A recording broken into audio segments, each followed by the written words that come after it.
शिक्षिका रागिनी मिश्रा का भय कितना सताता है, जरूर देखें।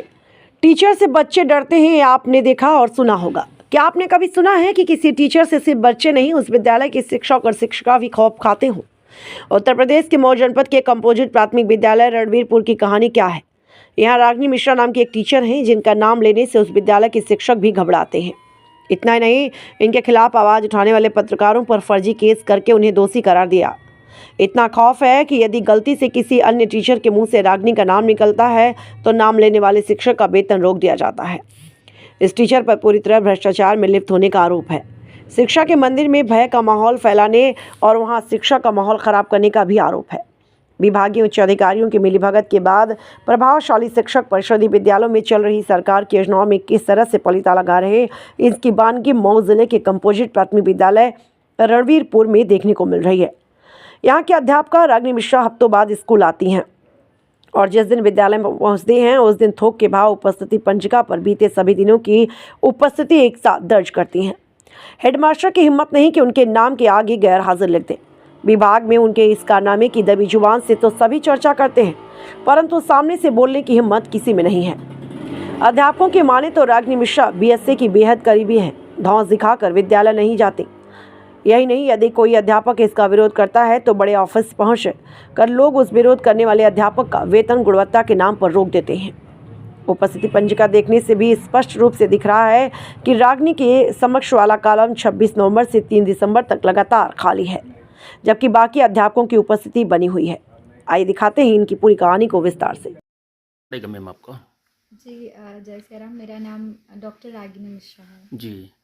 आप पर तमाम सोशल मीडिया पर जो चल रहा है, क्या है मामला, पूरा बताइए हमको। जी मामला आपने 6 पत्रकारों पर मुकदमा भी दर्ज करवाया है, क्या मामला है? जी ये 6 पत्रकार महोदय जो लोग थे, इनका पता नहीं कुछ व्यक्तिगत दुश्मनी था, शत्रु भाव क्या था, ये हम भी अभी तक समझ नहीं पाए हैं। मैं चाहती हूँ कि वो लोग स्वयं आकर के बताएं भी कि क्या शत्रु भाव है।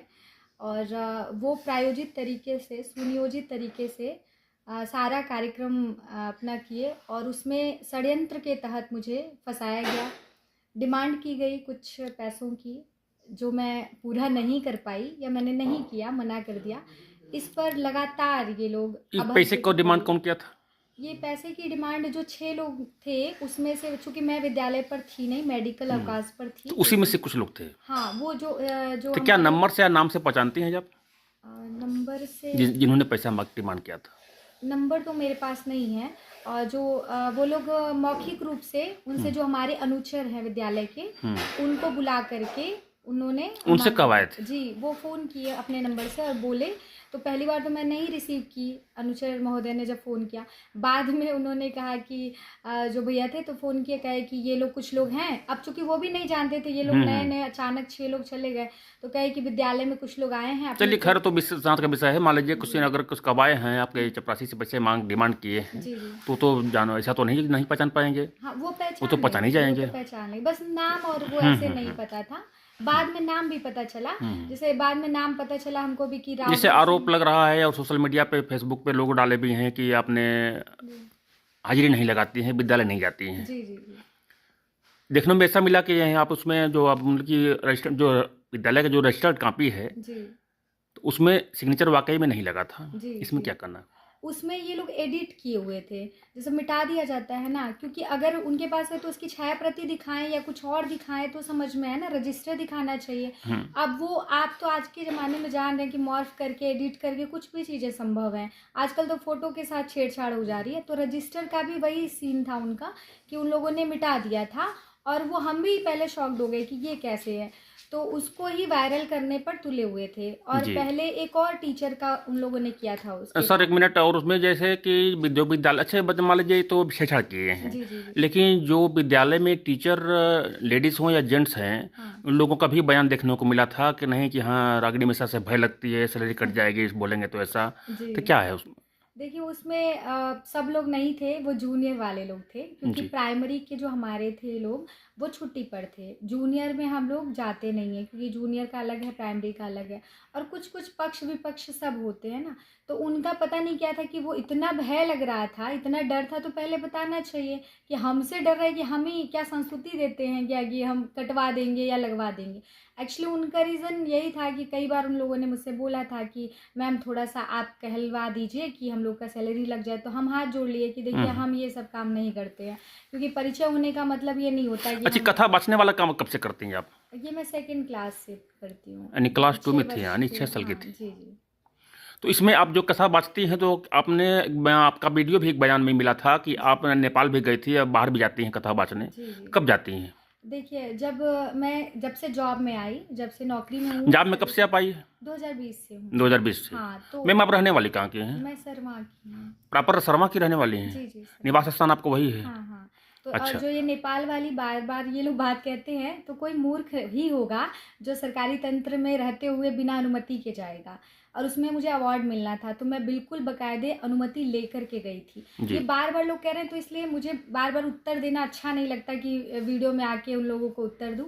लिखित रूप से बिल्कुल दे दूंगी, और जब आप आज पूछ रहे हैं तो मैं बता दूं कि अनुमति लेकर के मैं गई थी क्योंकि अवार्ड मिला था, और वो अवार्ड जब मिला था तो वहाँ से ये आया हुआ था कि जिस विभाग में हैं आप, वहाँ से संबंधित कोई पत्र लेकर आना है, तो अनुमति लेकर के ही कोई भी व्यक्ति जाता, इसलिए मैं भी लेकर के गई थी।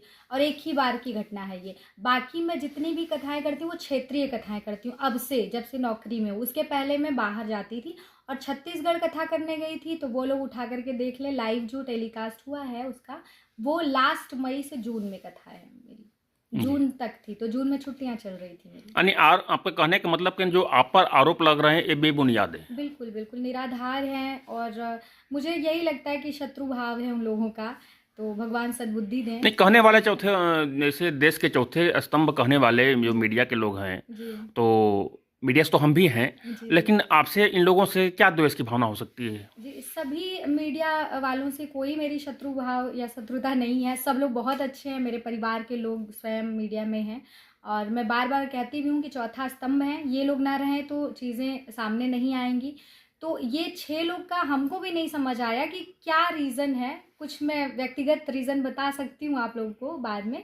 कुछ व्यक्तिगत कारण था, इन लोगों ने अपने ईगो पे लिया था। उसमें से ये बात हमारे सामने आई कि एक व्यक्ति जो है सबको गुमराह करके 5 लोगों को ले गए, कहे कि ये मेरे ईगो का प्रश्न है, चलना पड़ेगा, उनको गिराना है, कैसे भी करके गिराना है रागिनी मिश्रा को। तो ये अपना उनका जो भी बुरा लगा था, क्या बुरा लगा था, कभी कथा में आए, मैंने हो सकता है कि ध्यान नहीं दिया होगा, तो ये ऐसा नहीं कि मैं जानबूझ के की, मैं तो एक छोटे बच्चे को भी बहुत सम्मान देती हूँ, ये मेरे स्वभाव में है। तो उनको हमने देखा नहीं होगा और उनको वही बुरा लग गया। एक उसमें से जो पत्रकार महोदय हैं, उन्होंने यही कहीं कहा था कि मैं कथा में गया तो उन्होंने रिस्पॉन्स नहीं किया, तो उनको वो बुरी लग गई चीज़, और उसी को ईगो बना करके थोड़ा सा आगे कर दिया ये सब चीज़ें। तो आगे क्या लग रहा है आपको? जैसे आपने मुकदमा दर्ज करा दिया है जी और मामला कोर्ट में जाएगा, फिर आगे की रणनीति आपकी क्या है, क्या करेंगे? इससे अगर 6 पत्रकार आकर के आपसे अगर समझौता करना चाहते हैं, बात करना चाहते हैं, क्योंकि आपसे उनसे कोई दुश्मनी तो है नहीं, बिल्कुल बिल्कुल। फिर क्या कहेंगे इसमें? वो लोग बिल्कुल मऊ के हैं, और मैं तो सम्मान करूँगी ही, छोटे हों बड़े हों उम्र में, बिल्कुल मैं सम्मान करती हूँ उनका, और क्षमा करना ही चाहिए।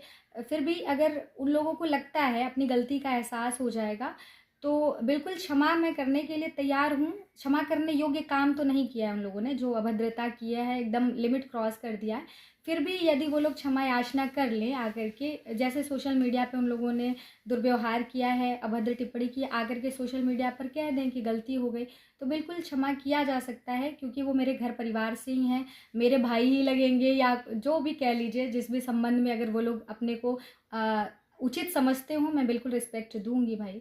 और घर के हैं, परिवार के हैं, उन्हें ऐसा नहीं करना चाहिए, किसी भी लड़की के साथ नहीं करना चाहिए। बाकी तो भगवान ही कल्याण करें। चलिए, ठीक।